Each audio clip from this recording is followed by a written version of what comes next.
એટલે હું પાન આવ્યો પણ થઈ ગયો તમારો જયરાજ લુપ્પા જેલમાં જતો રહ્યો દેખાય બગડાણા વિવાદને લઈ માયાભાઈના દીકરા જયરાજ આહીરની ધરપકડ થયા પછી પિન્ટુ કોળે અને રોલક્ષ આહીરનું થઈ રહ્યું છે એક કોલ રેકોર્ડિંગ વાયરલ. તમે પેલા કોલ રેકોર્ડિંગ સાંભળો. એટલે હું પાન આવ્યો પણ થઈ ગયો તમારો જયરાજ લુપ્પા જેલમાં જતો રહ્યો દેખાય જય તે ખાલી જેલમાં તો કાયદાનું કામ કરશે. પડો હેતુ કહેતો હોય તો હું તને લઈ જાઉં. લુખાના ધંધા દેખાડા ને લુખાના ધંધા આવા જ હોય. હા લુખાના ધંધા આવા જ હોય. આઈ ગયો તમારે તમે તો એવું કહેતા હતા કે આની અંદર એનો હાથ જ નહીં તો આ ચાઈ હાથમાં આવી ગયો. કોણ હું ઈ જ કહું છું એમાં એનો હાથ નથી તો ચાઈ લાવ્યા છે મતલબ પોલીસ વાળા હું પૂછતાછ માટે બોલાવે ને કાંઈક એને એવું દેખાય તો હું એનો ગુનો હોય એમ.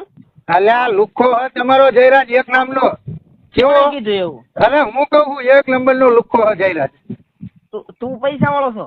હા તું પૈસા વાળો છો?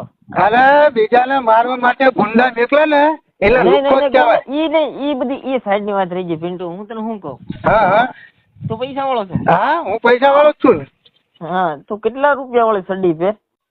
અરે ઈ બધું તારે ક્યાં જોવાનું હોય? પણ નહીં હું તને પૂછવાનો જવાબ દે ને તું કેટલા રૂપિયા વાળી સડી પહેર? લુખ્ખો જેલમાં ગયો એટલે ભરતરા બહુ થવાની હતું એટલે તમને